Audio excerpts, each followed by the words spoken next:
Malam itu, Tel Aviv seolah terhenti. Udara musim panas masih menggantung di langit, ketika ledakan tiba-tiba mengguncang pusat kota. Pukul 22:17 waktu Israel, waktu di mana kebanyakan warga telah pulang, rumah sakit pusat di distrik Ramat Gan dihantam langsung oleh sebuah rudal Fateh 101 buatan Iran. Tak ada peringatan, tak ada tanda, hanya suara dentuman dalam. Lalu gelombang kejut yang membuat kaca-kaca pecah sejauh 5 blok dari titik ledakan. Tapi kehancuran terbesar bukan terjadi di atas tanah. Di bawah bangunan itu, tersembunyi di kedalaman tanah, adalah sistem bunker yang selama ini nyaris tak dikenal publik. Di sanalah menurut keterangan dari penyelidik lapangan ribuan personel militer Israel tengah berada, bersama pusat kendali, peralatan komunikasi strategis, dan gudang senjata bertekanan tinggi. Dalam sekejap, struktur bawah tanah itu runtuh. Dinding-dinding tebal pecah, sinyal komunikasi menghilang, dan nyawa ribuan nyawa lenyap tanpa sempat diselamatkan. Di jalanan sekitar rumah sakit, ambulans tak bisa masuk, jalan retak, asap menyelimuti. Warga sipil yang datang menolong hanya bisa berdiri terpaku tak percaya apa yang mereka saksikan. Di tengah tumpukan puing, bukan hanya tubuh manusia yang ditemukan, tetapi juga serpihan dari kenyataan yang lebih besar, bahwa ini bukan rumah sakit biasa, dan ini bukan insiden biasa. Cerita ini baru dimulai. Cahaya putih menyilaukan dari rekaman kamera dashboard milik seorang pengemudi taksi menjadi saksi bisu. Langit Tel Aviv pecah malam itu, seperti retakan di balik langit damai yang selama ini tampak utuh. Video berdurasi 13 detik itu diunggah ke media sosial beberapa jam kemudian, memperlihatkan bola api yang menjulang tinggi di cakrawala, diikuti oleh gelombang panas yang meretakkan kaca-kaca toko di radius ratusan meter. Suara ledakan tertangkap menggelegar menggema lebih lama dari biasanya. Tapi bukan hanya bunyi yang menggetarkan warga, melainkan makna dari apa yang sedang terjadi. Keesokan paginya, Kementerian Pertahanan Iran mengeluarkan pernyataan resmi. Serangan rudal Fateh 101 merupakan respons presisi terhadap fasilitas militer tersembunyi yang digunakan dalam operasi diam-diam di Suriah dan Lebanon. Dalam bahasa diplomatik yang tertahan, namun tak menyembunyikan maksud, Iran menuding langsung keberadaan jaringan pengendali militer Israel yang beroperasi di balik struktur sipil. Tidak ada nama rumah sakit disebut, tetapi lokasi yang dimaksud sangat jelas bagi siapapun mengikuti perkembangan kawasan ini. Sebaliknya, pemerintah Israel belum mengeluarkan pernyataan apapun. Tidak bantahan, tidak pengakuan, hanya diam. Hingga kini, 30 Juni 2025, diam itu terus berlanjut, menciptakan ruang kosong yang diisi oleh spekulasi, investigasi lapangan, dan kesaksian warga. Di lokasi kejadian, upaya evakuasi menghadapi tantangan besar. Menurut laporan dari kru penyelamat Zaka dan relawan Megan David Edom, suhu di titik pusat ledakan mencapai lebih dari 1,200 derajat Celcius dalam beberapa menit setelah tumbukan. Asap pekat dan panas ekstrem menyulitkan akses masuk ke bagian bawah tanah yang kini telah runtuh total. Tak hanya itu, para petugas harus bekerja dalam bahaya konstan. Diperkirakan masih ada bahan peledak aktif atau amunisi yang belum meledak di dalam reruntuhan, meningkatkan risiko ledakan sekunder.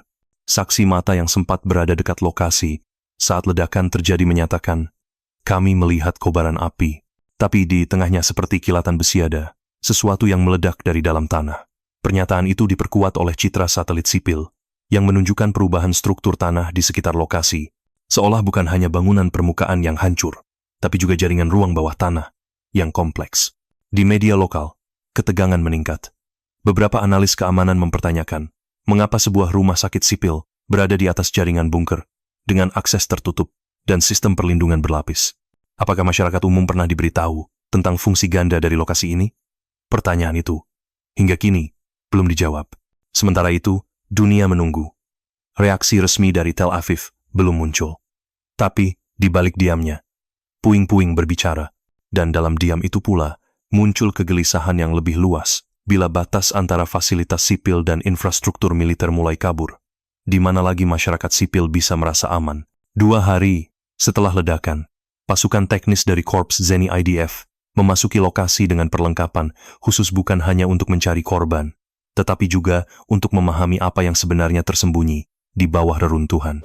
Apa yang mereka temukan tidak hanya mengejutkan dunia militer, tetapi juga mengguncang kepercayaan publik terhadap narasi resmi selama ini. Di balik struktur rumah sakit sipil yang selama bertahun-tahun melayani ribuan pasien setiap bulannya, ternyata tersimpan 3 tingkat fasilitas bawah tanah dengan fungsi militer penuh. Menurut laporan internal yang dibocorkan ke media lokal, Lantai pertama menampung ruang komando dan pusat komunikasi strategis. Lantai kedua dan ketiga jauh lebih kompleks. Gudang drone pengintai, senjata taktis ringan, sistem radar satelit mini, serta peralatan perang elektronik yang disembunyikan rapi di balik dinding beton berlapis perlindungan elektromagnetik.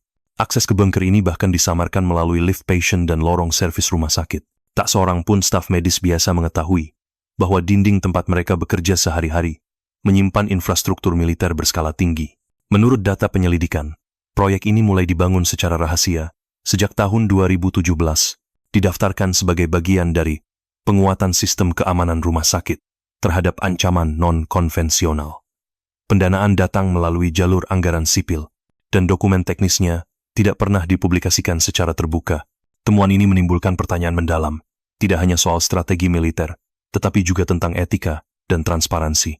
Seberapa jauh sebuah negara bisa mencampur-adukkan fasilitas kemanusiaan dengan kepentingan militer, dan siapa yang bertanggung jawab ketika garis batas antara sipil dan militer menjadi kabur bukan hanya dalam kebijakan, tapi dalam bentuk fisik bangunan di bawah tanah. Gambar itu tidak bisa disangkal. Pada tanggal 24 Juni 2025, 3 hari setelah ledakan, citra satelit resolusi tinggi yang diambil oleh Sentinel-2 dan dikonfirmasi oleh European Space Imaging memperlihatkan kawah besar selebar lebih dari 40 meter di tengah kompleks medis Ramat Gan, Tel Aviv. Namun yang paling mencolok bukanlah lubang itu sendiri, melainkan apa yang terkuak di dalamnya. Struktur besi bengkok, roda kendaraan lapis baja yang hangus, dan panel kontrol elektronik yang terhempas semuanya terbuka di antara puing-puing, tertangkap jelas dalam warna inframerah. Gambar dari drone sipil yang diterbangkan oleh relawan media lokal juga memperkuat temuan tersebut. Dari sudut atas reruntuhan, terlihat rangka lift medis yang lurus menuju ke dalam bunker, menyatu dengan lapisan beton bertulang yang didesain untuk menahan ledakan dalam. Di antara tumpukan beton, terekam serpihan yang diidentifikasi sebagai bagian dari sistem komunikasi militer dan peralatan radar portable. Beberapa potongan pelat baja masih membawa nomor seri industri pertahanan. Laporan dari Human Rights Watch dan Komite Palang Merah Internasional segera menyusul. Kedua lembaga mengeluarkan pernyataan bersama yang menyebut bahwa penggunaan fasilitas medis untuk menyamarkan kegiatan militer adalah pelanggaran terhadap prinsip perlindungan sipil dalam Konvensi Jenewa 1949. Mereka menegaskan bahwa semua pihak dalam konflik wajib menjaga netralitas objek sipil, terutama fasilitas kesehatan. Laporan ini langsung dikirim ke Dewan Keamanan PBB. Reaksi internasional pun bergema. Pemerintah Jerman dan Norwegia mendesak dilakukan investigasi independen. Sementara Amnesty International menyebut kejadian ini sebagai batas etika yang telah dilewati dalam perang modern. Di dalam negeri, tekanan publik meningkat. Beberapa anggota parlemen Israel, termasuk dari faksi oposisi dan bahkan partai berkuasa, menyerukan audit menyeluruh terhadap seluruh infrastruktur sipil yang mungkin menyimpan elemen militer tersembunyi. Mereka menuntut transparansi dan klarifikasi dari Kementerian Pertahanan, terutama terkait proyek-proyek yang dibiayai dengan anggaran publik tanpa pengawasan parlemen. Di sisi lain, masyarakat sipil menunjukkan tanda-tanda guncangan psikologis. Warga yang tinggal di sekitar Ramat Gan mengaku kehilangan rasa aman, bukan hanya karena serangan rudal, tetapi karena merasa telah lama hidup di atas sesuatu yang tidak mereka ketahui. Rumah sakit yang mereka kunjungi untuk berobat kini menjadi simbol persimpangan antara pertahanan negara dan kehidupan sipil, sebuah persimpangan yang rapuh dan kini telah retak. Ledakan itu tak hanya merobek betonia memutus jalur komando. Pada pukul 22.18, tepat 1 menit setelah rudal Fateh 101 menghantam kompleks medis Ramat Gan, jaringan komunikasi militer Israel untuk zona Gaza, Lebanon Selatan, dan perbatasan Syria tiba-tiba terputus. Pusat kendali utama untuk sistem drone tempur, radar satelit, dan unit AI taktis semuanya tersambung ke server di bunker bawah tanah yang hancur. Menurut laporan investigatif dari unit 8.200 yang bocor ke media sipil, 82% korban tewas adalah personel militer aktif.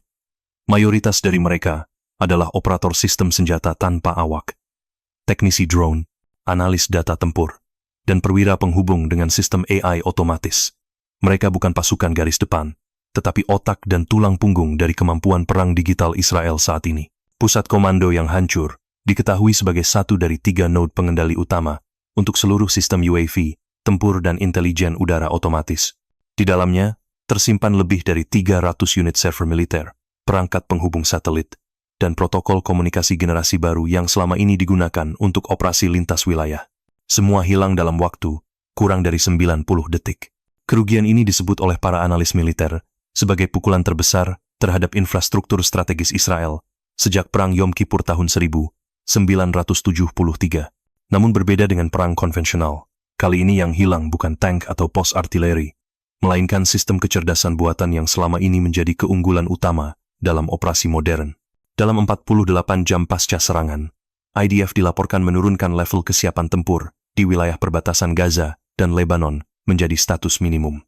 Sistem UAV patroli digantikan dengan helikopter konvensional, dan pengintaian udara dilakukan secara manual, kondisi yang belum pernah terjadi dalam 2 dekade terakhir. Kehilangan ini tak hanya bersifat taktis, tetapi juga simbolis.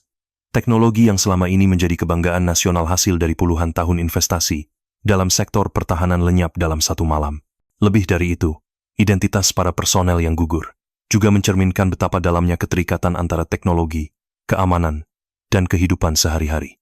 Mereka bukan hanya bagian dari mesin perang, tetapi juga warga negara yang setiap hari membawa anak ke sekolah, menunggu antrian di supermarket, dan kini namanya tertulis di dinding reruntuhan. Di balik puing-puing yang masih mengepulkan debu dan aroma logam terbakar, yang tersisa bukan hanya kehilangan fisik, tapi juga sesuatu yang lebih sulit dipulihkan, kepercayaan. Dalam satu malam, lebih dari $2 miliar aset strategis lenyap, termasuk sistem senjata eksperimental yang selama ini dikembangkan bersama mitra internasional. Tapi lebih dari itu, Israel kini menghadapi cermin yang memantulkan pertanyaan mendalam tentang batas-batas antara keamanan dan etika, antara strategi dan moralitas. Reaksi masyarakat tidak datang dari jalanan dengan teriakan, melainkan dari suara lirih para akademisi, mantan perwira, warga sipil yang mengajukan petisi. Mengapa fasilitas medis dijadikan tameng? Sampai sejauh mana negara berhak menyembunyikan perang di bawah fondasi kehidupan sipil?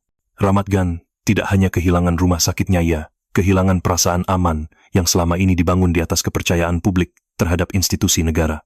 Kini, sejumlah anggota parlemen menuntut pembongkaran atau audit menyeluruh terhadap semua bangunan sipil yang berpotensi digunakan sebagai fasilitas militer tersembunyi. Tekanan internasional mengarah ke keharusan transparansi dalam infrastruktur pertahanan. Di dalam negeri, krisis ini membuka ruang bagi perdebatan baru, bahwa strategi militer bukan hanya urusan taktik dan teknologi, tetapi menyentuh jantung kehidupan sipil dan nilai kemanusiaan yang dijaga bersama. Di tengah suasana berkabung dan kecemasan, harapan tidak sepenuhnya padam. Beberapa komunitas lokal mulai mendorong dialog terbuka antar warga dan pemerintah. Di universitas-universitas, mahasiswa menggelar forum etika militer. Media mengangkat suara keluarga korban dengan hormat. Bukan sensasi, ada kesadaran baru bahwa ketahanan sejati tidak dibangun hanya dengan senjata, tetapi juga dengan kejujuran, tanggung jawab, dan rasa hormat terhadap kehidupan. Dan kini, dunia melihat ke Timur Tengah bukan hanya untuk memahami apa yang terjadi, tetapi untuk bertanya, di manakah batas terakhir antara perlindungan dan penyamaran, antara pertahanan dan penyalahgunaan kepercayaan? Simpan video ini. Bagikan jika Anda peduli. Tinggalkan komentar karena dari suara kecil lahir percakapan besar.